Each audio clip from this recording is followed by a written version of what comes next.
Ahora bien, la Biblia está compuesta por palabras de hombre y la palabra de Dios. Tiene muchos autores humanos, un editor divino, y aquellos no siempre eran conscientes de este. De hecho, no creo que los autores eran conscientes que estaban escribiendo la Biblia, o que el Espíritu Santo iba a poner su escrito junto con el de muchos otros. La mayoría estaban escribiendo para una necesidad inmediata. Por ejemplo, la carta de Pablo a Filemón es una carta muy bonita. Es acerca de un esclavo que se ha escapado de Filipos y se dejó perder en la metrópolis de Roma, donde se hizo amigo de Pablo y llegó a conocer a Jesús como Salvador. Entonces Pablo le dijo que debía de regresar y que él le daría una carta de recomendación. Conozco a tu amo, a Filemón, y escribió la carta. Querido Filemón, si tu esclavo te ha robado algo de dinero, yo mismo te lo pagaré. Ahora te será más útil. Pero no debemos de pasar por alto el significado de esas palabras, ya que el nombre del esclavo era Onésimo, que significa útil. Yo más bien creo que era un apodo que le puso su dueño, pero Pablo escribe, puede que no te haya sido útil en el pasado, pero ahora te será útil. Es una carta muy humana, pero es como si fuera un cuadro de lo que es la salvación. Jesús vino para hacernos útiles para Dios y enviarnos de vuelta a nuestro Señor y Dueño. Es un pequeño cuadro sobre lo que es la salvación, reciclar personas, hacerlas útiles de nuevo. Pero es simplemente una carta humana, así como la mayoría de los libros de la Biblia fueron escritos por una razón humana, pero también fueron editados con una razón divina y por lo tanto podemos estudiarlos en estos dos niveles y yo los llamo los niveles histórico y existencialista. El nivel histórico porque se escribió cuál es la causa humana que hay detrás del libro. El nivel existencialista porque está en la Biblia y porque Dios quiere que sepamos esto. Así vamos a ver el libro de los Hechos en estos dos niveles. Primeramente veremos el nivel histórico y después hablaremos del existencialista, es decir, por qué el editor divino lo puso en la Biblia para nosotros. Preguntémonos primeramente por qué el autor humano decidió escribirlo. ¿Cuál es la razón detrás del libro? Bien, primero hemos de notar que Lucas es el único escritor gentil de toda la Biblia. Son 40 los escritores en la Biblia, 39 de ellos eran judíos, pensadores hebreos. Lucas, desde luego, obtuvo la mayor parte del material para su libro de personas hebreas, pero era un gentil y necesitamos conocer un poco de su trasfondo. En primer lugar, diremos que era un médico, lo cual es importante.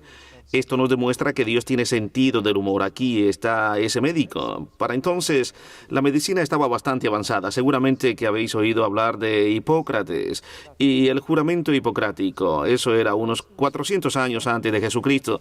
Y para entonces la medicina estaba bien desarrollada. Los médicos eran sometidos a un buen entrenamiento, aunque tenían unas ideas un poco raras. Creían que la buena salud era cosa de balancear 4 fluidos corporales: flema, sangre, bilis negra y bilis amarilla, y si tenía los 4 balanceados, eras una persona con buena salud. Así era pues cómo funcionaban, pero enseñaban a los médicos a observar, a ser analíticos, a mantener notas claras y exactas y ser cuidadosos en el desempeño de sus funciones. Todo esto lo encontramos en el Evangelio de Lucas y en el libro de los Hechos, pues él es el autor de estos dos libros. Los dos fueron escritos por el mismo motivo y los dos fueron escritos por la misma persona, como veremos en un momento. Pero lo que nosotros ahora podemos ver es unas observaciones muy detalladas, unas notas muy bien tomadas, unos detalles muy exactos, quizás más exacto que ningún otro autor bíblico. Tuvo mucho cuidado de escribir todo tal y como sucedió. Muchos términos médicos aparecen en los escritos, lo cual demuestra que era un doctor. Y una vez más vemos el sentido del humor que Dios tiene. Utilizó a un doctor para describir el nacimiento virginal. Es una verdadera maravilla. Y para tener todos los detalles fue a hablar con María. Vemos que Mateo nos da la versión de José en cuanto al nacimiento de Jesús y su genealogía, y no pudo ser esa genealogía física de Jesús. De ser así, Jesús no hubiera podido ser rey de los judíos, pues en ella se menciona a Jeconías, y él había sido maldito por Dios, y le dijo que ningún hijo suyo se sentaría en el trono de David. Era su genealogía legal. En Lucas tenemos la genealogía de María. Jesús era de hecho el hijo de David por doble partida, legalmente por su padre y físicamente por su madre. Así que tenía partida doble para ser candidato al trono. Lucas, como doctor, habló con María y así tenemos la versión de ella acerca del nacimiento y por ello tenemos unos detalles más íntimos. Detalles de la circuncisión, los pañales, etc. Estos pequeños detalles están ahí y estos son los detalles que le interesan a un doctor. Asimismo, Dios utilizó a este doctor para atestiguar las sanidades que Jesús realizó, así como las de la iglesia primitiva. ¿No te parece interesante el usar un doctor para todo esto? Algunos doctores son un poco escépticos, incluso doctores cristianos, cuando se trata de creer los milagros de sanidades. Pero Dios escogió a un doctor para que tomara nota de todo esto. Él no era uno de los 12. Nunca tuvo un encuentro cara a cara con Jesús, así que él dependía de los testimonios de los que lo habían visto con sus propios ojos. Ahora, eso sí, los doctores son muy buenos para encontrar cosas e interrogar a las personas. La segunda cosa a recordar es que es un gentil nativo de Antioquía, que era el París del mundo antiguo. Es así como es descrito, estaba en la parte más oriental del Mediterráneo y al norte de la tierra prometida, y fue probablemente el país más lejano al que viajó el hijo pródigo. Allí iba todo el mundo a gastar su dinero y a pasárselo bien. La ciudad era conocida por su inmoralidad, y aún así allí se fundó la primera iglesia gentil, la primera congregación de creyentes que fue totalmente gentil. Así que no es de extrañar que no se les llame judíos o no se les llamase judíos. Lo único que se les podía llamar era un apodo que fue acuñado allí mismo. La palabra cristiano fue así pues inventada. Pero hemos de notar que los cristianos no usaron el nombre ellos mismos y de alguna manera me gustaría que pudiéramos abandonarlo porque es un término que confunde a la gente. A mí me gusta más el término de discípulo o creyente. Estos eran los nombres que se usaban en el libro de los Hechos, pero Lucas anota fielmente que fue en Antioquía, su ciudad natal, donde sus discípulos fueron así llamados por primera vez. El interés de Lucas puede resumirse diciendo que quería saber cómo había empezado esta nueva religión entre los judíos, pero que había pasado a los gentiles. La mayoría de la gente nacía en una nación y aceptaban la religión nacional, y en ella permanecían para siempre, pero igual tenemos una religión que estaba pasando de un pueblo a otro, y esto le inquietaba. Casi podríamos llamar al libro de los Hechos historia de dos ciudades. O como las buenas nuevas viajaron desde Jerusalén hasta Roma, de la capital judía a la capital gentil. Este era su interés principal y fielmente presentó un libro que recoge la historia de cómo aconteció. Terceramente, él era un viajero y uno muy experimentado. Para ahora, Lucas había dejado su trabajo de médico y se concentraba especialmente en dos puntos de interés en sus viajes. Primero se interesaba por la persona con la que viajaba. Este era Pablo y solo de vez en cuando cambia en su narrativa la primera persona del plural. Nosotros tenemos la prueba de su pluma. Él estaba allí. Él estaba allí. Pero eso no dice que Lucas fue allí, dice nosotros fuimos. No quiere darse demasiada importancia realmente a sí mismo. Es curioso ver que todos los escritores del Nuevo Testamento intentan quitarse importancia a sí mismos. Si quieres saber algo acerca de Mateo, debes de leer Marcos. Cuando Mateo revisó el libro de Marcos, él quitó toda la información que había acerca de sí mismo. ¿No es esto interesante? El libro de Marcos se lo debemos a Pedro realmente, pero todo lo negativo sobre Pedro lo encontramos en Marcos, y Pedro no se da importancia a sí mismo. Asimismo, Lucas y Juan hacen lo mismo prácticamente. Juan en concreto habla del discípulo a quien Jesús amaba. Todos los escritores del Nuevo Testamento desvían la atención hacia Jesús una y otra vez, así que no es de extrañar que Lucas siga la misma costumbre. Cuando Lucas usa el plural, nosotros está hablando de forma especial de Pablo, con quien él viajaba. Si Pablo se embarcaba, allí estaba Lucas con él. Yo tengo una teoría al respecto del por qué Lucas iba a toda parte con Pablo. No sé si estaré muy acertado. Como parece ser, Pablo era una persona enferma y Lucas siempre fue con él en las travesías marítimas, no siempre por tierra. Yo creo que el doctor iba con él para asistirle durante el viaje y ver que llegaba a puerto sano y salvo. Por ello tenemos una de las mejores piezas de literatura del mundo antiguo, el naufragio cerca de la isla de Malta, donde Lucas relata vívidamente la tormenta que tuvieron. Así que sabemos que de forma especial Lucas viajó con Pablo desde Troas a Filipos, desde Cesarea a Jerusalén. y desde allí a Roma. En todos estos viajes estoy seguro que el doctor viajó con él y cuidó de Pablo en sus enfermedades y necesidades físicas. Esto implica que cuando Pablo estaba bajo arresto, Lucas no tenía nada que hacer. Lucas tuvo 2 años en Jerusalén y 2 años en Roma. Yo creo firmemente que fue durante estos 2 periodos de tiempo que escribió primero el Evangelio y después el segundo volumen, el libro de los Hechos. Puede que esta sea solo una teoría, pero encaja perfectamente porque en los 2 años que estuvo en Jerusalén tuvo tiempo de hablar con María y muchas otras personas que todavía vivían allí y que eran testigos oculares de lo que él relató en su libro. Mientras estaba en Roma podía visitar a Pablo, consultar con él frecuentemente y hacer preguntas sobre qué había sucedido en tal y cual lugar cuando Lucas había estado ausente. Así que sea esa mi teoría, creo yo, y tanto si estoy acertado como si no, es totalmente secundario, excepto por lo que vamos a ver a continuación. Antes de pasar a contestar la pregunta de por qué mi teoría de que escribió estos 2 volúmenes durante los 2 periodos, uno en Jerusalén y el otro en Roma, vamos a ver algo más que sabemos sobre Lucas. Lo segundo que sabemos sobre Lucas es que es un escritor y uno muy bueno. Como dije anteriormente, el pasaje del naufragio ha sido declarado como uno de los mejores fragmentos de la literatura antigua, no solo de literatura bíblica, sino incluyendo también la literatura secular. Era un hombre de gran habilidad para escribir, con un buen vocabulario, excelente estilo, mantiene el suspenso y no pierde la pausa o la pauta. Es la pauta la que mantiene interesado al lector, llevándole con el desarrollo de la historia.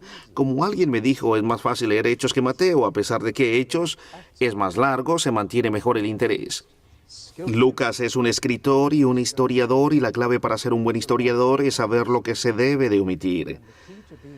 Él sabía lo que debía seleccionar, lo que se debía incluir en la narrativa. En otras palabras, qué decir y qué no decir. Exacto, al grano, un hombre que por encima de todo ha investigado y un buen escritor, quien habiendo hecho un buen trabajo de investigación ahora tiene delante un montón de hechos y sabe lo que va a decir. Finalmente, Lucas es un evangelista. No hay duda sobre esto. Él escribió porque quería que los lectores se salvasen. La palabra salvación es una palabra clave en sus 2 libros. Sale una y otra vez y cuando no es la palabra salvación es la palabra salvado. Espero que usted sea una de esas personas que subrayan su Biblia. Es más, espero que prácticamente las destrocen por el uso. La mía está tan mal que ha llegado el momento de tener que comprar una nueva y me resulta difícil despegarme de la vieja.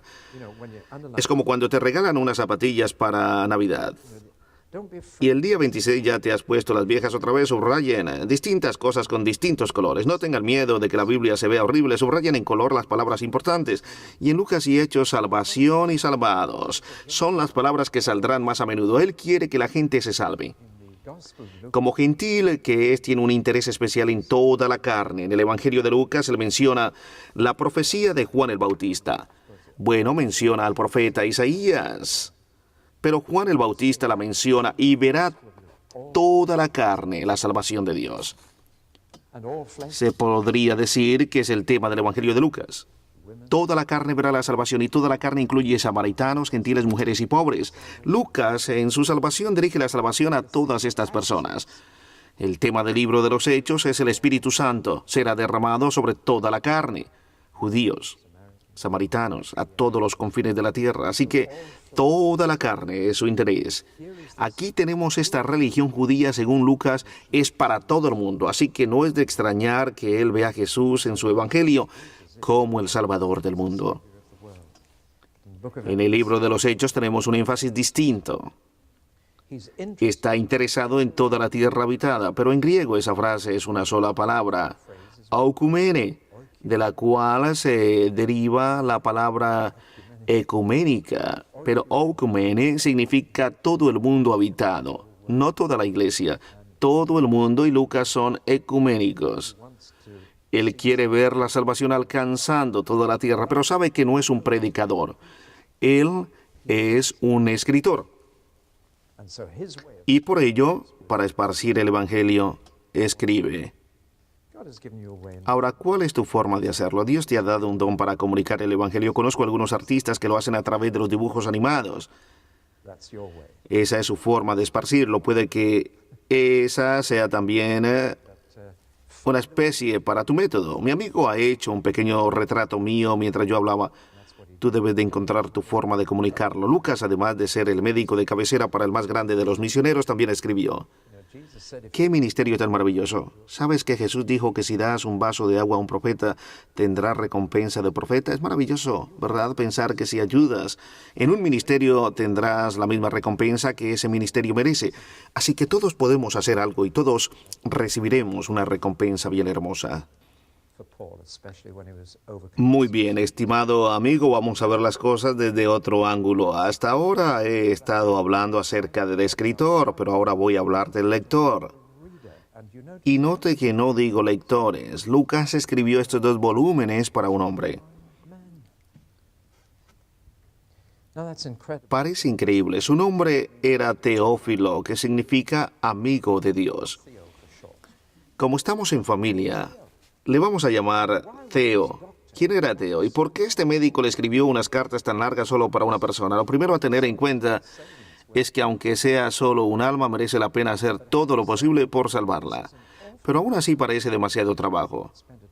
Yo creo que se pasó 4 años haciendo su trabajo de investigación y escribiendo estos 2 volúmenes, todo solo por una persona, Teo. Parece como si Lucas no supiese administrar su tiempo y sus esfuerzos. ¿Quién era este hombre para merecer tanta atención? Bueno, hay 2 teorías, y lo que ahora voy a compartir con ustedes es especulación, pero cuadra muy bien con la historia. Cuando ponemos toda la evidencia junta, podemos sacar algunas conclusiones. La primera teoría es que Teófilo es un personaje imaginado. Por ejemplo, es como si todo lo que yo estoy diciendo fue dirigido a una persona que yo me he imaginado, y me inventara un nombre, Teófilo. Amigo de Dios, es decir, todos aquellos que están interesados en la fe cristiana, que tienen interés en encontrar a Dios. Es una teoría interesante. Personalmente no creo que esta teoría encaja con todos los datos que tenemos. Yo creo que Teófilo fue una persona que existió en la realidad, y por ello nos tenemos que preguntar por qué Lucas se molestó en escribirle 2 volúmenes completos. Tiene que haber razones muy buenas, y aquí vamos a entrar otra vez en teoría y especulación. Pudo haber sido simplemente un editor. Su trabajo era editar los libros y distribuirlos tan pronto como fuera posible a tantas personas como fuera posible.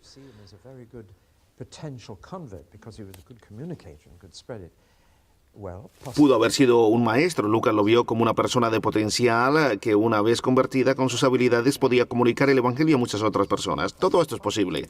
Pero todavía hay otra posibilidad que encaja mucho mejor en lo que conocemos de esta persona.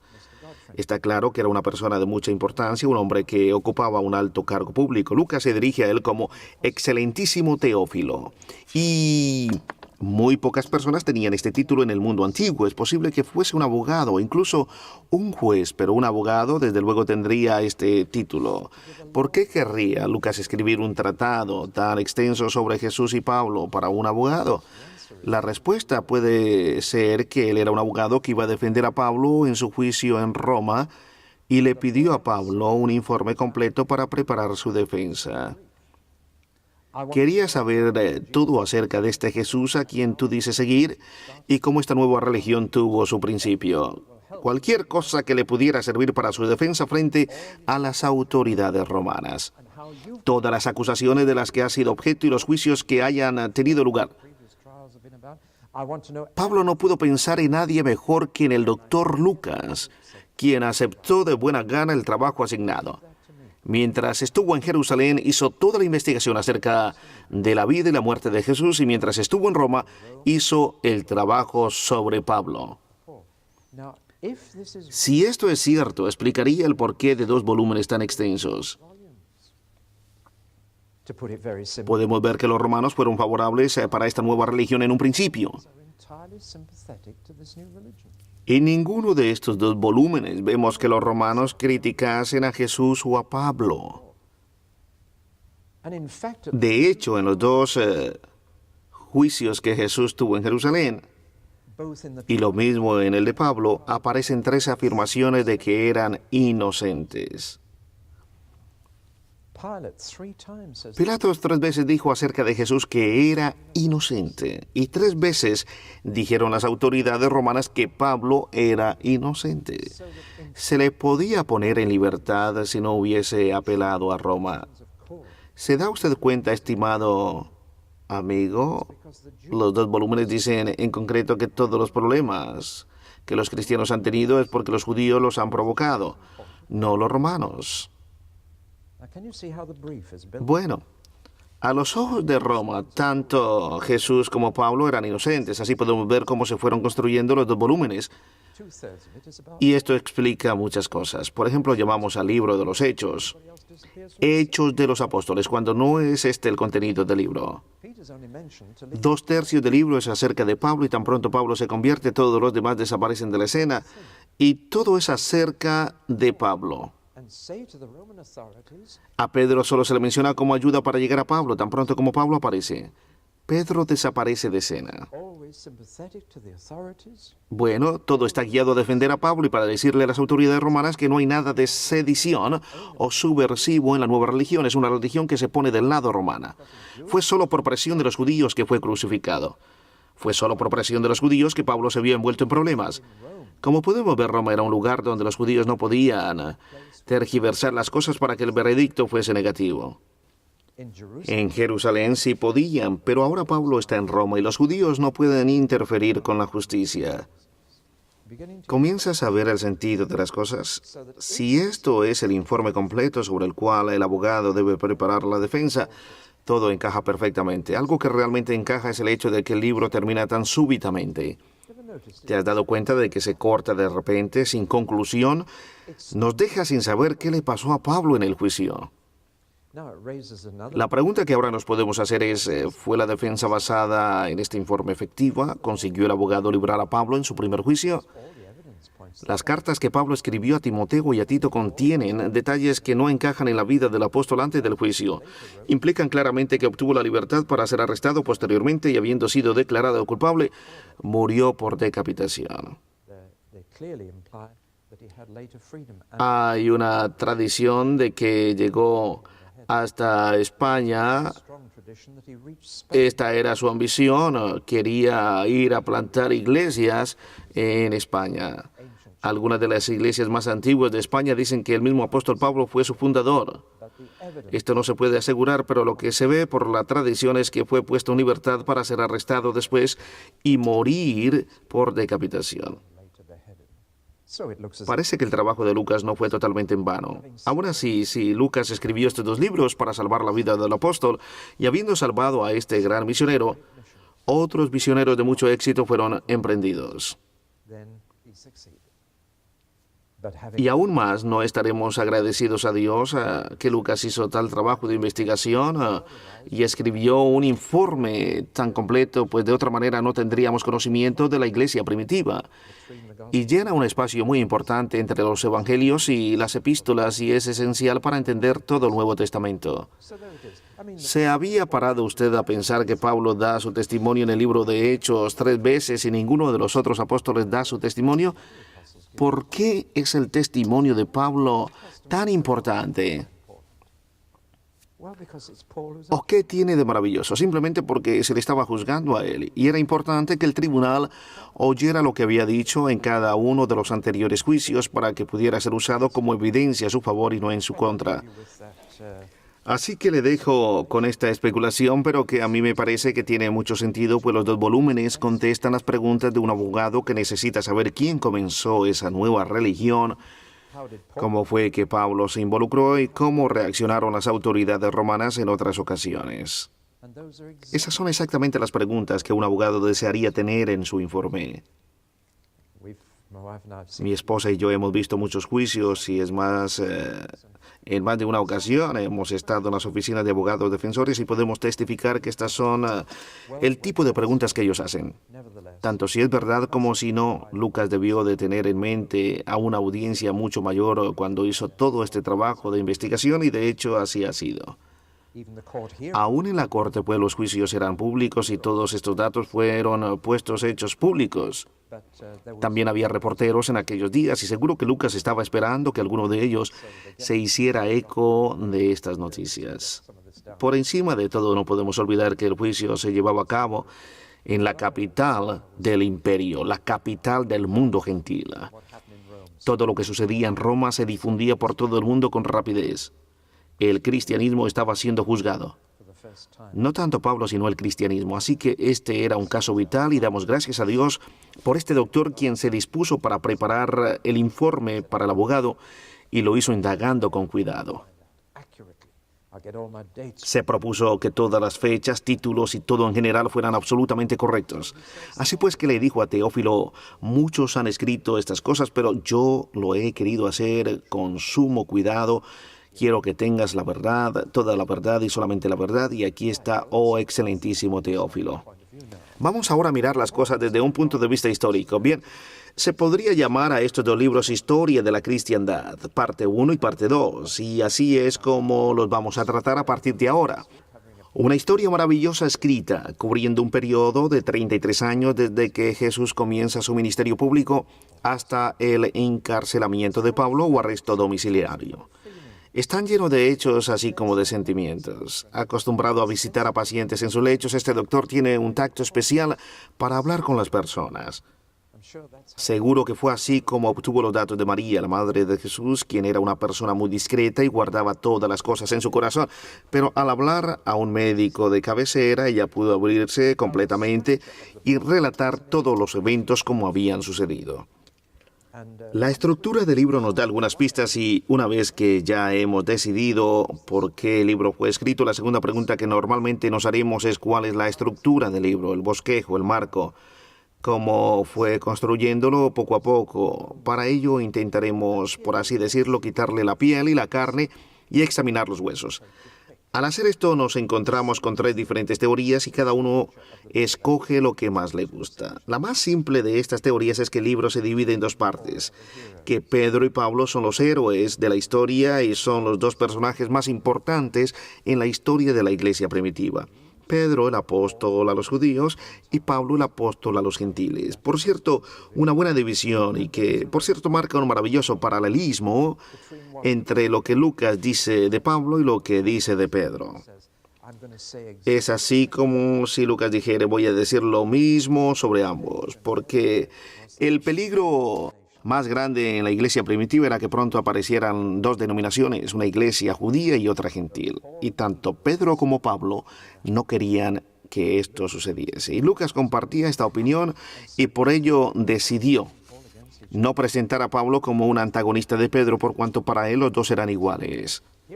Y aquí algunas de las semejanzas. Ambos hicieron milagros. Los 2 tuvieron visiones, los 2 sufrieron por su fe, los 2 predicaron sermones largos, los 2 estaban llenos del Espíritu Santo, los 2 predicaban con denuedo, los 2 predicaron a judíos y gentiles, aunque Pedro principalmente predicaba a los judíos y Pablo a los gentiles. Los 2 fueron encarcelados y puestos en libertad de forma milagrosa. Los 2 sanaron a enfermos, ambos sanaron a inválidos de nacimiento. Los 2 echaron fuera demonios. Y los 2 tenían unos maravillosos medios para realizar milagros de sanidades. Pedro con su sombra y Pablo con pañuelos. Ambos resucitaron a muertos. Los 2 pasaron juicio sobre falsos maestros. Los 2 se negaron a recibir adoración y así podríamos continuar por mucho tiempo. Cuando se pone a los 2 uno al lado del otro, Lucas escribe lo mismo para el uno que para el otro. Es como si dijera, no hay diferencia. Nada especial para que sigamos a uno u a otro. Y ambos murieron en Roma. Sí, los 2, o las 2 figuras más grandes de la iglesia primitiva. Hechos de los Apóstoles. ¿Dónde están los otros apóstoles? Solo encontramos 2. Es Hechos de los Apóstoles, Pedro y Pablo. Y aquí el peligro en la iglesia primitiva de que pronto aparecieran 2 denominaciones. El libro de los Hechos los pone juntos y los mantiene juntos, diciendo que no hay nada que nos lleve a escoger entre el uno y el otro. Por lo tanto, No sigáis a uno o a otro. Ambos hicieron lo mismo para diferentes personas. Bien, esta es una forma de ver el libro de Hechos, dividiéndolo en dos secciones. Los primeros 12 capítulos tratan acerca de Pedro y la segunda sección, que es la más larga, tratan acerca de Pablo. Esta es una manera de verlo. Hay otra que es dividirlo en tres partes, de forma geográfica. Esta forma lo divide en tres áreas y justo al comienzo del libro hay una frase. Me seréis testigos en Jerusalén, en toda Judea, en Samaria y hasta lo último de la tierra. Y parece que Lucas está siguiendo este orden por la manera en que se presentan los temas. Cuando se ven juntos es precioso. Así vemos los eventos en Jerusalén en los capítulos 1 al 7.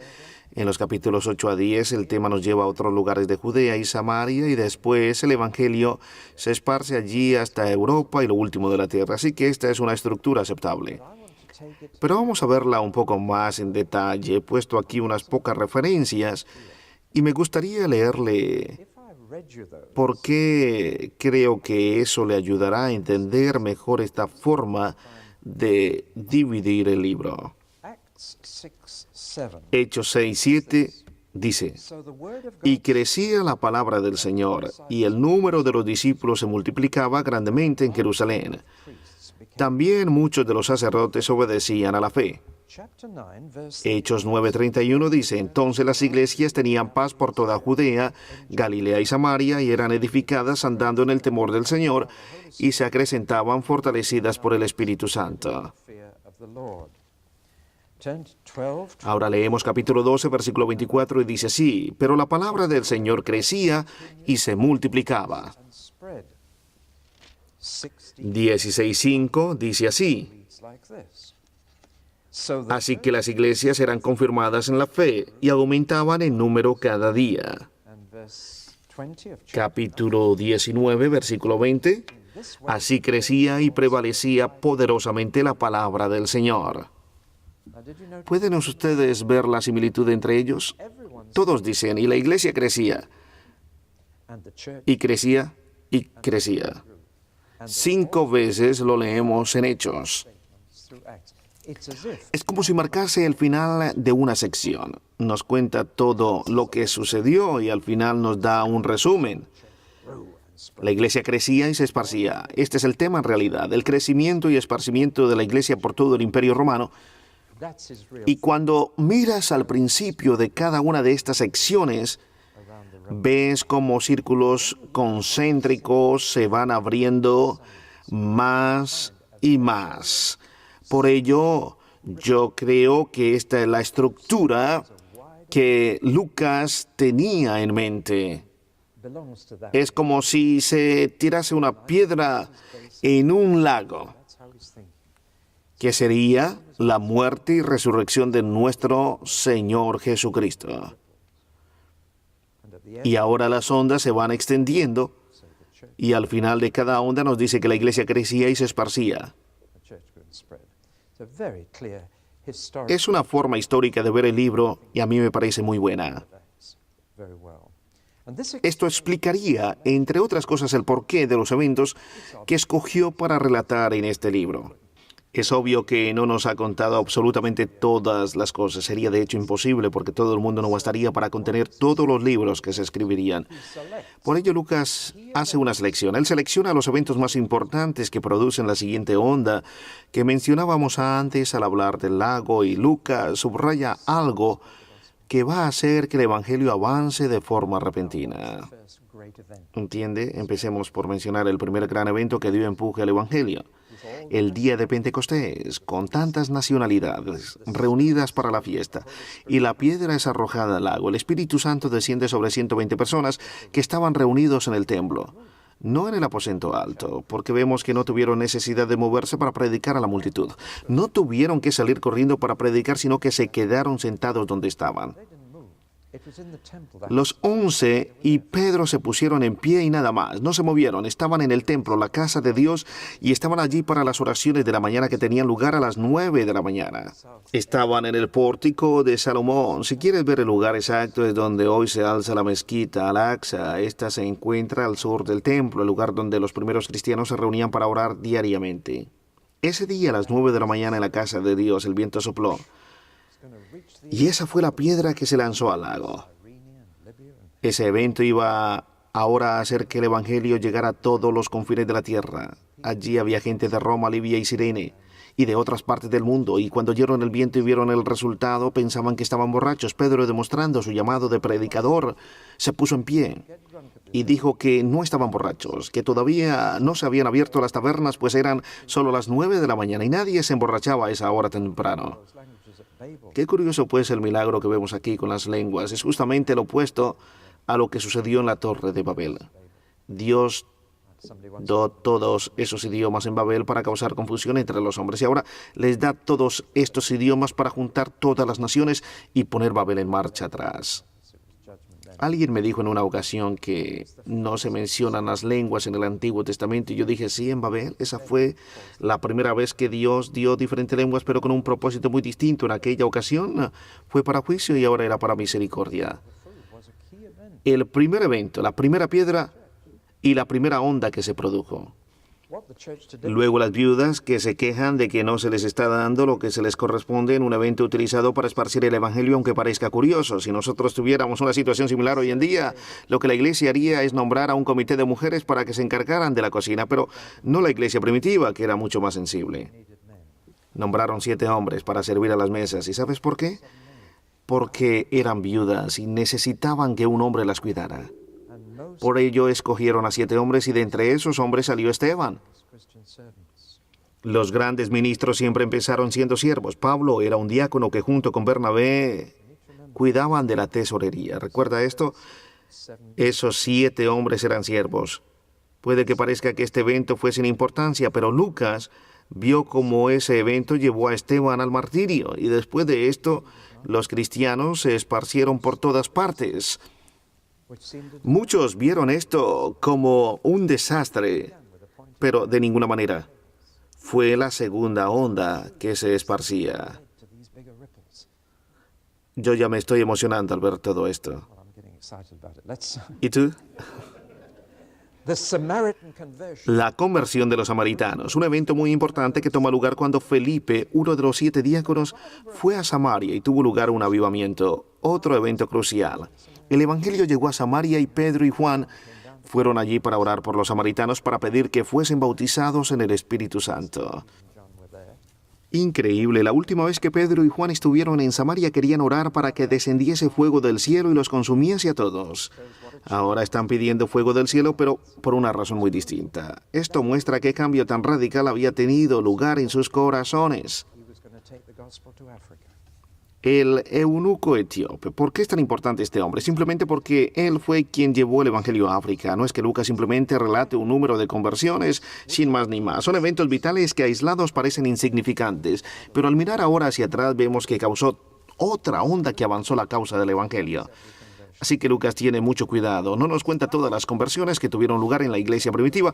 Fueron no cientos sino miles, pero él escoge esas que tuvieron un efecto extraordinario, y no podemos olvidar la visita de Pedro a la casa de Cornelio. Pedro se vio en la obligación de comer lo que él consideraba comida no limpia según la ley.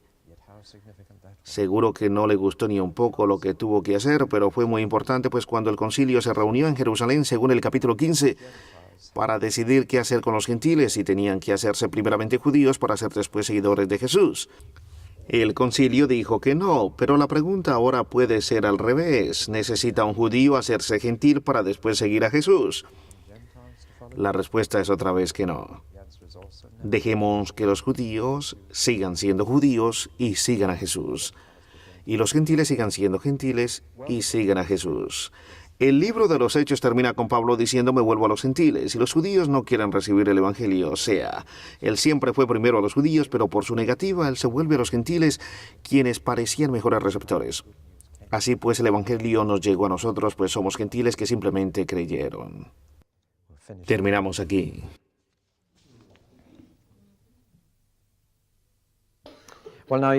Recordemos ahora lo que dije anteriormente de que hay dos formas de mirar a la Biblia. Una forma es desde el punto de vista humano, estudiando el autor y el porqué de su escrito, y podemos mirarla desde el punto de vista del édito divino, quien quiere que nosotros la tengamos. Vamos pues a mirar ahora el significado original, lo que yo llamo el significado histórico. Después estudiaremos el significado existencialista del libro, es decir, qué tiene que decirnos a nosotros en nuestros días. Son muchas las personas que han intentado dar primero esta respuesta y yo creo que es un error. Lo primero es saber qué significaba para aquellas personas para las cuales fue escrito y solo entonces podremos averiguar qué significa para nosotros hoy. Si no tenemos cuidado, podemos llegar a conclusiones extrañas y maravillosas. Recuerdo que hace algún tiempo alguien me escribió preguntando mi opinión sobre la compra de lo que era entonces un supermercado en la ciudad de Birmingham para convertirlo en un café con interés evangelístico. Me dijo que había estado orando al Señor pidiéndole guía y que había encontrado un verso en la Biblia el cual dice: tengo mucha bendición para ti. Y que el Señor realmente le había hablado mucho a través de este verso. Mi respuesta fue que si eso era todo lo que tenía que hacer para esa decisión, era muy pobre. El problema es que él estaba dando a este verso un significado que nunca tuvo originalmente. Esto se puede hacer muchas veces si no somos cuidadosos. Lo primero que debemos de hacer es buscar el significado histórico original y después nos podemos preguntar qué es lo que ese pasaje tiene que decirnos existencialmente a nosotros hoy en día. Algunos problemas surgen cuando hacemos este tipo de análisis al libro de los Hechos, especialmente si queremos comparar la iglesia de hoy con la iglesia primitiva, porque muchos piensan que el libro nos invita a hacer eso, pero en realidad nos invita a eso. Esa es la primera reacción que muchas personas tienen. Me gustaría que mi iglesia fuese como aquella de entonces, dicen para sí, pero lo primero que nos debemos de dar cuenta, si miramos de forma cuidadosa, es que aquella iglesia no era perfecta. Tuvieron riñas, divisiones y cometieron errores.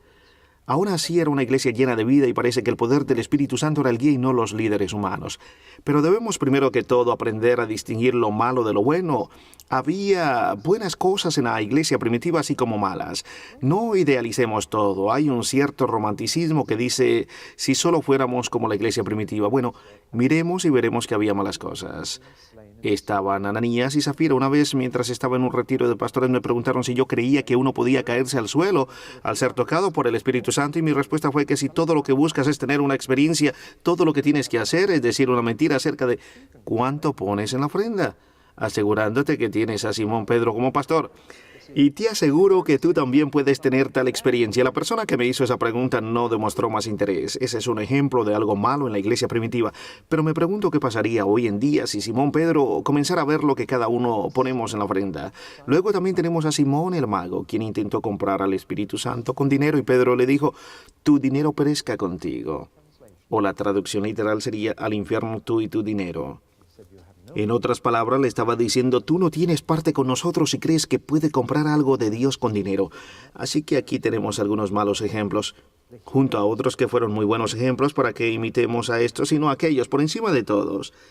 El héroe de los diplomáticos religiosos modernos es Gamaliel, quien no tuvo miedo de hablar y decir, esperemos a ver qué pasa, si es de Dios, todo irá bien, y si no es de Dios, todo quedará en nada. No se oye mucho acerca de él. Los que se quedan en medio y dicen a ver qué pasa sin decidirse por un bando u otro, sucede que Dios no tiene uso para esos. Mientras que Saulo de Tarso, que fue un alumno de Gamaliel, dijo, yo no voy a esperar, voy a destruir a esta nueva secta.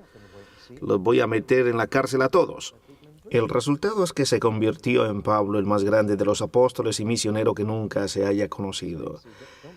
Así que no debemos de sentirnos acobardados por la hostilidad. Siempre hay más esperanza para alguien que es hostil que para alguien que es indiferente. No imites a Gamaliel, no seas de los que esperan a ver qué pasa en la iglesia primitiva. Vemos pues que había rivalidades, discusiones, hipócritas, inmorales y herejías. Tenían todo eso, y más así que no seas uno de esos románticos que ven la iglesia primitiva como el modelo perfecto. Era una mezcla de bueno y malo. Debemos examinarlo todo y seguir lo bueno, no imitar lo malo. Debemos de aprender de sus errores e intentar de esquivarlos. El problema de la historia es que la historia se repite. Eso sucede porque nadie escucha. Eso está tomado de un poema de Jeffrey Stevenson. Pero nosotros debemos de aprender desde el pasado aún de lo malo como de lo bueno. La segunda cosa es que debemos distinguir entre lo anormal y lo normal. Hubo ciertas cosas que sucedieron en el libro de los Hechos que no eran normales y por lo tanto no debemos esperar que sucedan siempre. La conversión de Pablo fue una cosa fuera de serie. No debemos de usar su conversión como un modelo o patrón para las conversiones de hoy en día. Fue única y Pablo mismo lo reconoce. Él no esperaba que nadie más tuviera la experiencia que él tuvo en el camino de Damasco cuando el mismo Señor se le apareció. Desdichadamente se ha convertido como en un patrón. Para conversiones posteriores no debe de serlo. Fue una conversión única que le dio a Pablo la autoridad necesaria para poder escribir parte de las Escrituras Sagradas, algo que ninguna conversión ha otorgado a nadie desde entonces. Fue la última de esa clase de conversiones apostólicas. Todavía hay gente que se pregunta, ¿por qué nuestros lugares de reuniones no tiemblan cuando oramos? Bueno, pudiera suceder, pero no debemos de siempre tener ese patrón para nuestras reuniones. Un día estaba yo en una reunión y cometí el error de cerrar mis ojos durante el tiempo de oración. Las otras personas tuvieron que compartir conmigo después lo que había sucedido y una hermana me mostró el anuncio de unas cocinas de gas para que me imaginara lo que ellos habían visto. Mientras estábamos orando, lenguas de fuego aparecieron sobre cada uno de nosotros. Fue la primera y única vez que hasta hoy ha sucedido en mi ministerio y no estoy seguro que vaya a suceder otra vez. Es una cosa no corriente y si no sucede otra vez, no por ello vamos a decir que el resto de los cristianos no han sido bautizados en el Espíritu Santo. Pedro fue salvado de una forma tan maravillosa de las garras de Herodes, pero en cambio Santiago no fue salvado. ¿Cuál de las dos formas es el patrón que vamos a seguir hoy en día? Debemos de tener cuidado de no tomar un evento aislado o una experiencia de la iglesia primitiva en particular y hacer de ella la norma para todas las iglesias. Esto lo digo como salvaguarda. Vamos a ver cómo distinguir entre lo que es anormal y sucedió una sola vez de lo que es normal y por lo tanto esperamos que suceda con regularidad. 3 guías les voy a dar al respecto. Primero, si es algo que sucedió una vez y no se vuelve a mencionar, diría yo que si no anormal, por lo menos sí me parece a mí que es algo inusual, no corriente. Si se repite más de una vez, entonces ya empieza a ser más normal. Por ejemplo, lenguas. En el día de Pentecostés vimos el viento y las llamas. Nunca se volvió a repetir, pero las lenguas se repiten varias veces. Así que parece como que las lenguas son normales, pero el factor decisivo es que encontramos confirmación en otras partes de las Escrituras. Bien, en los Evangelios o en las epístolas. ¿No crees que estas son unas buenas guías? Así que cuando lees el libro de los Hechos, no creas que todo lo que estás leyendo debería de ocurrir en la iglesia de hoy. Puede ser una conclusión errónea, pero aún así sí hay un modelo a seguir y hay cosas que no se mencionan una sola vez, sino que se repiten constantemente. Bautismo en agua, por ejemplo. Y sabemos por otros pasajes de la Escritura lo que eso significa y que, bueno, es normal que siga sucediendo en la cristiandad hoy en día. Es una experiencia que todos nosotros debemos tener. Así que habiendo hecho esta salvedad, vamos a ver ahora cómo Hechos es un modelo para nosotros. Aún mejor, primero vamos a ver cómo sirve de enlace entre los Evangelios y las epístolas. Sin el libro de los Hechos, perderíamos mucho significado de las cosas mencionadas en los Evangelios y las epístolas. Muchas cosas definidas o descritas en ellos solo las conocemos por lo que leemos en el libro de los Hechos. Veamos alguna de estas cosas. Lo primero de todo es que la mayoría de las cartas del Nuevo Testamento están escritas por Pablo. Pero, ¿quién es Pablo? Sin el libro de los Hechos no sabemos nada acerca de él. Es de suma importancia saber quién es Pablo para poder entender sus cartas, y es el libro de los Hechos el que nos da esa información vital.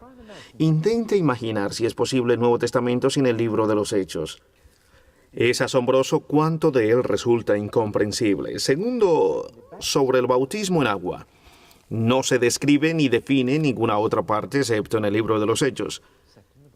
Pablo muy frecuentemente en sus cartas dice que recordemos que cuando fuimos bautizados en su muerte, la de Cristo. Pero Pablo nunca une la palabra bautismo con la palabra agua y por esto algunos eruditos dicen que Pablo no enseñaba el bautismo en agua. Por lo tanto, cuando dice que fuimos bautizados en Cristo, se está refiriendo a algo espiritual. Pero en el libro de los Hechos encuentras que él mismo, Pablo, fue bautizado en agua y bautizó a otros en agua. Así que sabemos que cuando habla acerca del bautismo en sus cartas se refiere al bautismo en agua. O tomemos, por ejemplo, la frase bautizado en el Espíritu. Esta frase sale en los 4 evangelios, pero ninguno de los evangelios nos dice lo que significa o qué sucede cuando alguien es bautizado en el Espíritu y por lo tanto nunca podríamos saber su significado si solo leyéramos los evangelios. De la misma manera, esta frase se encuentra en las epístolas. Pablo la usa en 1 Corintios 12:13, porque por un solo espíritu fuimos todos bautizados en un cuerpo, pero no te dice lo que significa. Es solo en el libro de los Hechos que encontramos lo que quiere decir, y por eso los pentecostales hacen tanto énfasis en el libro de los Hechos. Así que es un enlace vital. Es un enlace vital para nosotros. Otro asunto es lo de la ley de Moisés. ¿Cómo sabemos que los cristianos no estábamos ya bajo la ley de Moisés? La ley de Moisés tiene 613 diferentes requisitos y yo no me siento atado por ninguno de ellos. ¿Cómo sé que no estoy atado por la ley de Moisés? No lo sabría a no ser por el libro de los Hechos y la gran discusión que tuvo lugar por motivo de la circuncisión que llegó a su punto cúlmine en Hechos 15, cuando de una vez y para siempre quedó claro que los cristianos no estamos bajo la ley de Moisés. Lo mismo pasa con la palabra iglesia. ¿Cómo sabemos a qué se refiere? Es solo en el libro de los Hechos donde tenemos una descripción de cómo las iglesias surgieron alrededor del mundo. Y cómo es que llegaron a nombrar ancianos en cada ciudad. Así sabemos que una iglesia necesita ancianos, pero poco o casi nada sabríamos sin el libro de los Hechos. Por ello es que es tan importante el libro. Bueno, creo que ha quedado claro. Sin el libro de los Hechos realmente estaríamos a oscuras. Es el enlace entre los evangelios y las epístolas. Es también el puente entre Cristo y su iglesia. Como alguien dijo, está escrito en el sitio exacto. Me gusta esta frase. Fue escrito por alguien que podía decir: yo estaba allí cuando las iglesias comenzaron a nacer en la zona del Mediterráneo. Yo vi cómo se hizo todo que fue necesario. Y así. Si se puede decir, mi tesis es el libro El nacimiento normal del cristiano. Aprendí que era el nuevo nacimiento gracias al libro de los Hechos. Y sin el libro de los Hechos no hubiera podido escribir el libro. Pero los críticos me criticaron precisamente por esa razón. Me dicen que no debe de construir mi doctrina sobre el libro de los Hechos. ¿Por qué no?, pregunto yo. Es parte de la palabra de Dios. Solo en el libro de los Hechos ves cómo Pablo aconsejaba a los que indagaban. Los evangelios se escribieron demasiado temprano para saber cómo se hace uno cristiano, porque se escribieron antes de que Jesús muriese y resucitase. Las epístolas y el libro de Apocalipsis se escribieron demasiado tarde para decirte cómo llegar a ser cristiano, porque se escribieron para gente que ya era cristiana. Pero en el libro de los Hechos encuentras cómo la gente se hacía cristiana después de Pentecostés. Y, por ejemplo, nadie se hizo cristiano después de Pentecostés sin ser bautizado en agua. Antes de la muerte y resurrección de Jesús, la gente se hacía cristiana sin el bautismo. Por ejemplo, el ladrón en la cruz o Zaqueo, pero después de Pascua y Pentecostés nadie. Pero nadie nace de nuevo sin arrepentirse de sus pecados, creyendo en el Señor Jesús, siendo bautizado en agua y recibiendo el Espíritu Santo. Esta es la enseñanza básica del libro de los Hechos. Y esas 4 puertas espirituales de entrada al reino, como yo las llamo, están claramente en el libro de los Hechos. Una vez que ya has visto eso, vas de nuevo a los evangelios y encuentras que Juan el Bautista y Jesús la mencionan separadamente, y encuentras que también en las epístolas se encuentran por separado, excepto en Hebreos 6, donde están las 4 juntas, y el autor habla de los fundamentos de la cristiandad. Habla sobre el arrepentimiento de las obras muertas y fe, y bautismos e imposición de manos para recibir el Espíritu. Así que todo esto lo aprendí en el libro de los Hechos. Sin el libro de los Hechos no hubiera entendido esas 4 cosas que son los elementos esenciales hoy en día para nacer de nuevo. Mucho me temo que hay cristianos que no han nacido correctamente, quienes no han experimentado esas 4 cosas. Y por ello no me asombra que tengas problemas después. Muchos de nuestros problemas son por culpa de un mal nacimiento.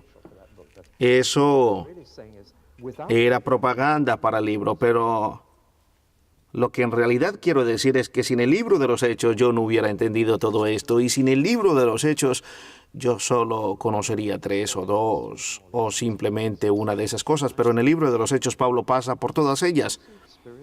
Cuando llegó a Éfeso se encontró con sus discípulos de Juan el Bautista y les preguntó: ¿recibiste el Espíritu Santo cuando creíste?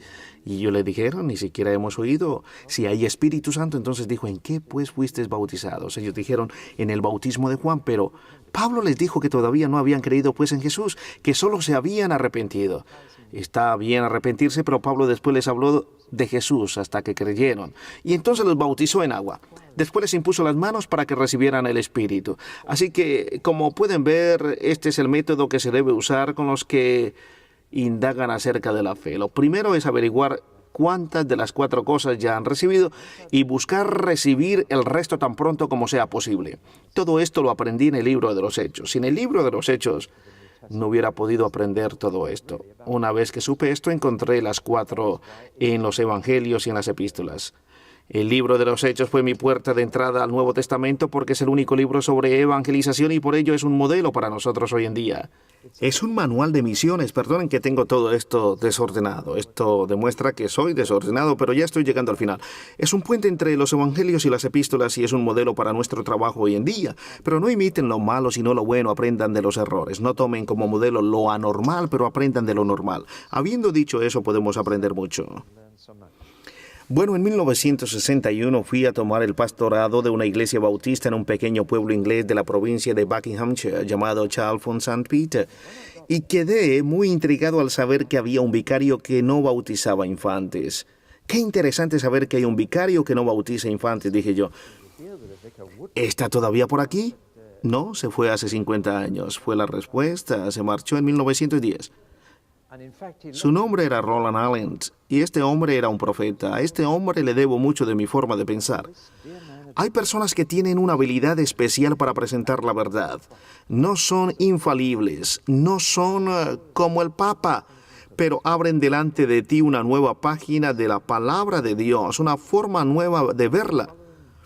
Bueno, Roland Allen en 1910 se dio cuenta de que no debía bautizar infantes en su parroquia y por ello rehusó hacerlo. Perdió su puesto y nunca consiguió otra parroquia y se retiró a vivir en Kenia, donde pasó sus días escribiendo libros, los cuales ahora son lectura obligatoria para todo misionero. Todavía no me he encontrado a ningún misionero que no haya oído hablar de Roland Allen. Murió en el anonimato. Él mismo dijo que sus libros no serían apreciados hasta pasados 50 años. Y no olvidemos que escribió sus libros en 1910. Todos sus libros fueron publicados y yo tengo sus 3 volúmenes más importantes publicados en 1960 y por eso digo que era profeta. El primero que escribió fue Métodos Misioneros, los de San Pablo o los nuestros. ¿Ha leído alguno de ustedes este libro? ¿Nadie? Bien. Este hombre fue misionero en China, de hecho, por varios años, y a su regreso a casa escribió estos libros, y él sugiere que utilicemos los métodos de San Pablo, porque son más económicos, más fácil el gobierno de las iglesias establecidas. El cristianismo se autopropaga, y las nuevas iglesias no necesitan apoyo económico. ¿Cómo pudo hacerlo Pablo sin una sociedad misionera, sin tener que levantar fondos primeramente? ¿Cómo pudo él simplemente ir y hacerlo? ¿Por qué no utilizamos nosotros estos métodos? Y comenzó este vicario a pensar y escribió un segundo libro, La expansión espontánea de la iglesia. Todavía sentía que no había comprendido el secreto y finalmente lo entendió y escribió un tercer libro, El ministerio del Espíritu, y profetizó el renuevo carismático de las iglesias. ¿No les parece interesante que todo esto lo escribió en 1910? Este hombre estaba muy adelantado para su tiempo, un profeta de verdad, y como casi todos los profetas murió en el anonimato. incomprendido y prácticamente desconocido para los de su época, pero hoy en día, si quieres ver un resumen de sus obras, puedes adquirir el libro publicado por Pater Noster en formato reducido, La compulsión del espíritu. Está hecho por un lector de Roland Allen que hace una selección de sus escritos, incluyendo la maravillosa carta que escribió la parroquia de Chalfont-St. Peter, que renuncia sobre la cuestión del bautismo de infantes. Ese hombre me ha influenciado profundamente. Saben que casi todos sus libros están basados en el libro de los Hechos. Era un anglicano de lo que se llama la Iglesia Alta, es decir, no evangélico, y escribe en un inglés victoriano. Pero dejando eso de lado, te das cuenta de lo que realmente vio en el libro de los Hechos. Es un modelo de iglesia para seguir hoy en día, y él ha revolucionado el pensar de la mayoría de los misioneros. Es una lástima que no hayan oído hablar de él. Lo que en definitiva estoy diciendo es que él encontró todo eso en el libro de los Hechos. Así que miremos otra vez el libro de los Hechos y veamos cómo expandieron ellos el Evangelio, cómo evangelizaron el mundo conocido entonces de una manera tan rápida y eficaz. El crecimiento de la iglesia primitiva es el fenómeno más asombroso. No tenían nada de lo que nosotros tenemos hoy en día. No tenían radio ni televisión, no levantaban grandes fondos misioneros, no tenían sociedades misioneras, simplemente lo hicieron. Entonces, ¿cómo lo hicieron? He escrito 7 cosas que ellos hicieron. Primero, enviaron apóstoles. Yo creo que hoy en día necesitamos apóstoles. La palabra simplemente significa enviados. La iglesia se preguntaba constantemente, ¿a quién podemos enviar? ¿De quién nos podemos deshacer? Nosotros tendemos a decir, ¿a quién podemos usar? Y enviamos a las mejores personas. No procuran quedarse con las mejores personas, sino que dicen que son necesitadas en otras partes y envían apóstoles. Clarifiquemos que hay 5 tipos de apóstoles. Empecemos por mencionar a Jesús, que es el rey de los apóstoles. No hay ninguno como él. Segundo están los 12 apóstoles, los que vieron a Jesús resucitado, y no hay ninguno de ellos hoy en día. En tercer lugar está Pablo, que hace el número 13, nacido como un abortivo según sus propias palabras. Tampoco queda nadie como él, que pueda escribir la palabra de Dios como él lo hizo. En cuarto lugar está también Pablo y todos los pioneros que fundaron iglesias sin ir robando miembros de otras iglesias. Fundaron nuevas iglesias y trajeron nuevos convertidos. En quinto y último lugar están los que, como Epafrodito, que fue enviado a servir a Pablo en Roma, y cualquier cristiano enviado de A o B para hacer cualquier cosa es un apóstol. Así que ser un apóstol no es nada especial. Quitémosle al título esa corona de gloria. Los de clase cuarta y quinta son necesarios en el día de hoy. Necesitamos enviar cristianos. Hoy en día la mayoría de gente son los que vienen y dicen, yo creo que el Señor me está llamando, y esperan que la iglesia los apruebe y les dé soporte. Pero en el Nuevo Testamento la iglesia decía, ¿quién hemos de enviar? Y continuamente estaban pensando, ¿podemos enviar a alguien a alguna parte para hacer algo? Para ponerlo en una palabra, se dedicaban a la exportación, no se pasaban todo el tiempo importando. Gran Bretaña fue por mucho tiempo el país que más personas envió a todo el mundo. América ha tomado ahora este puesto y Gran Bretaña ya no envía tantas personas. Bueno, ahora, gracias a Dios, es el tercer mundo el que está enviando misioneros a Gran Bretaña. Gracias a Dios por ello. Necesitamos que nos enseñen lo que es fe. Puede que no tengan el dinero, pero tienen la fe que nosotros no tenemos y ahora necesitamos a personas del tercer mundo para que nos pongan en el lugar que debemos de estar. Así que lo primero es enviar apóstoles. Segundo, fueron a las ciudades, no fueron a las aldeas. Buscaban el centro principal y hace unos 12 años, no mucho más, iba yo conduciendo cuando pasé por Milton Keynes y el Señor me reveló que esa ciudad iba a ser un centro clave. El que controle Milton Keynes controlará Inglaterra. Realmente eso es lo que sentí. Y el primer edificio religioso que se construyó fue una pagoda budista junto al lago. Compartí esta carga en la conferencia de Spring Harvest y un resultado de esa visión es que un grupo de personas se movieron a Milton Keynes para fundar nuevas iglesias. Necesitamos hacer esto constantemente, preguntarnos cuál es el centro clave. Allí estaba el centro clave de Inglaterra. Una ciudad nueva construida al lado de una autopista. El Nuevo Testamento nos enseña que debemos de establecernos allí porque es una ciudad clave. Así que la iglesia primitiva alcanzaba las ciudades con el Evangelio. Y el Evangelio se esparcía desde allí todo alrededor. Pablo iba solo a la ciudad clave de la provincia. Una vez que ya tenía allí una iglesia, se movía a otro punto clave. Tercero, predicaban el Evangelio. Hemos de notar que cuando predicaban a los judíos mencionaban la Biblia, pero no cuando predicaban a los gentiles. ¿Cuándo aprenderemos? Simplemente presentando la Biblia a la gente no se consigue nada. A menos que la gente acepte que la Biblia es la palabra de Dios, de nada sirve citarla. Y cuando Pablo predicaba a los gentiles, citaba a sus poetas, sus escritores y mencionaba también sus edificios. Cuando llegó a Atenas, primero se familiarizó con la ciudad, como era su costumbre siempre que llegaba a un sitio nuevo para él, y mientras recorría la ciudad, pasó todos los altares y llegó a uno dedicado al Dios no conocido. Y preguntó acerca de este. Quería saber cuál era la historia detrás de este Dios.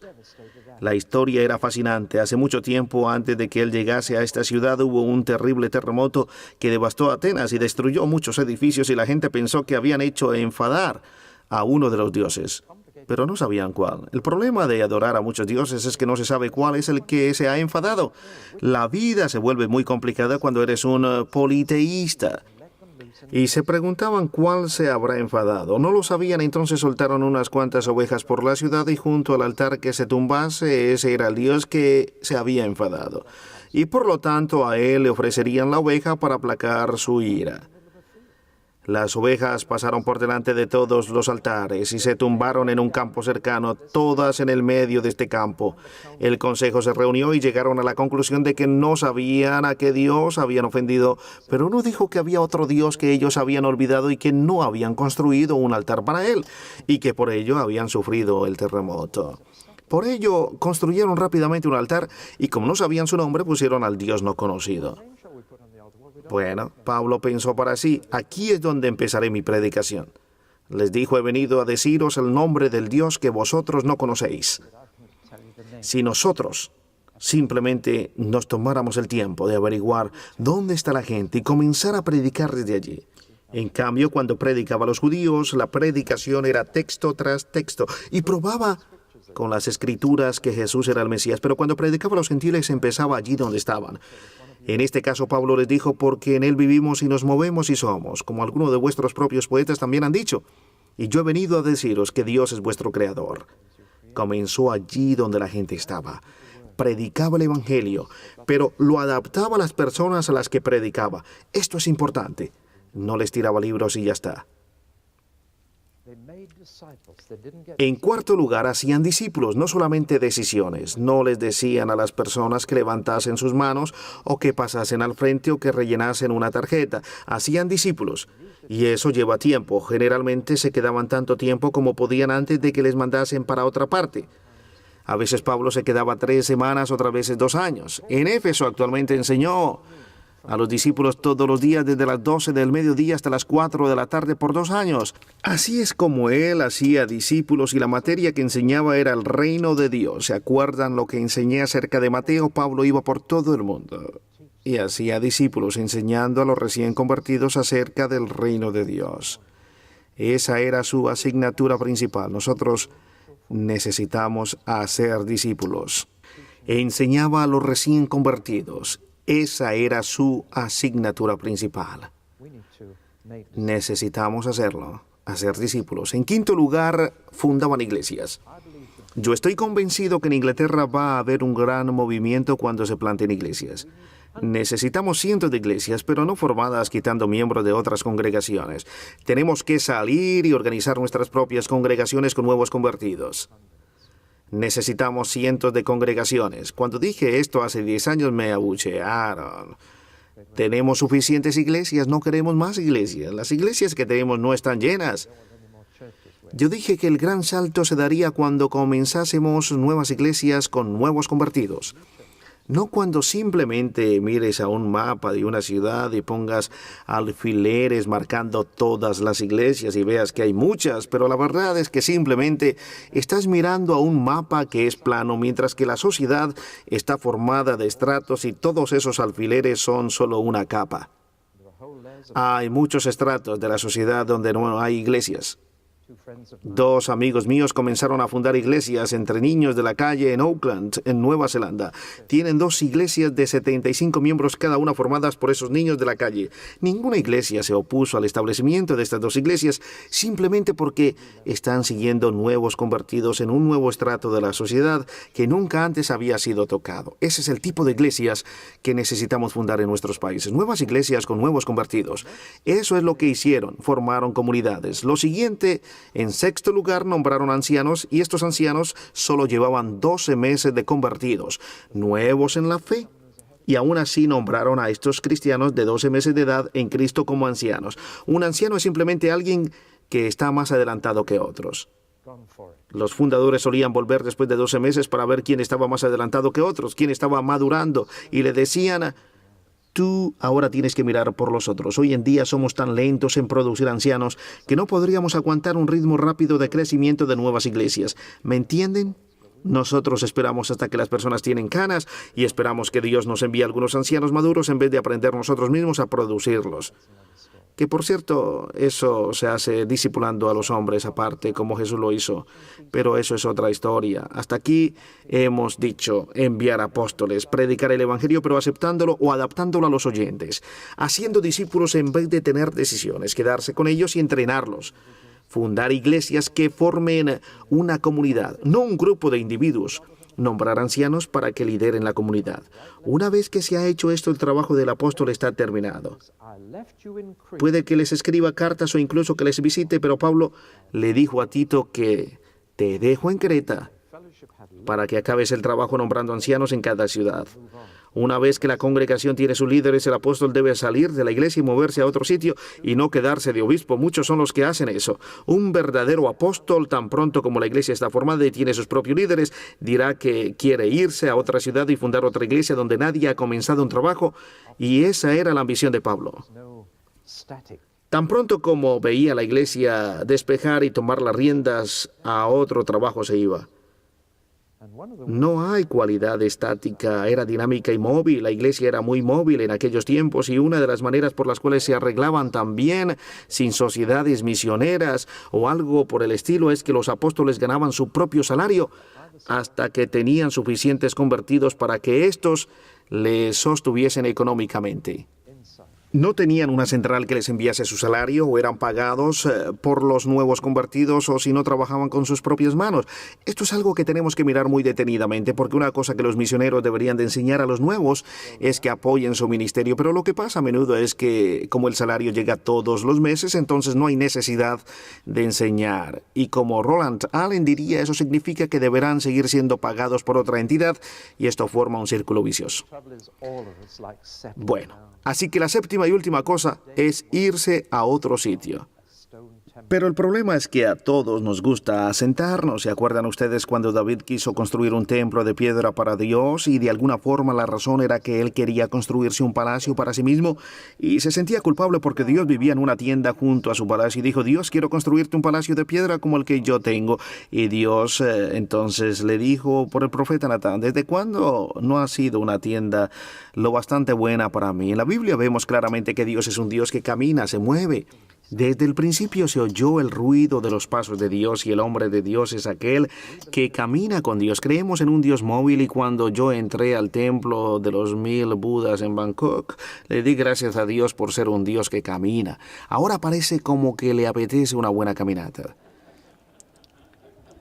Tenemos un Dios que camina y si vamos a ir a la par con Dios tenemos que caminar, e incluso cuando llegues al cielo no pienses que te vas a sentar en un butacón, vas a caminar con el vestido de blanco. Sigamos adelante rápidamente porque el tiempo se está pasando. Yo creo que lo que sobresale más leyendo el libro de los Hechos es cuán trinitario es. ¿Qué nombre deberíamos dar al libro? ¿Hechos o praxis? De esta palabra derivamos la palabra práctica. Este libro es la práctica del cristianismo, los hechos, la praxis del cristianismo. Pero ¿la práctica de quién? ¿Los hechos de quién? Hay 4 posibles respuestas a esto. Generalmente se llama el libro de los Hechos de los Apóstoles. Creo que eso es un error porque la mayoría de los apóstoles no aparecen en él. ¿Dónde están los otros 10? Simplemente han desaparecido. Solo trata de Pedro y Pablo realmente y un poquito de Santiago, el hermano del Señor, pero él no era uno de los 12.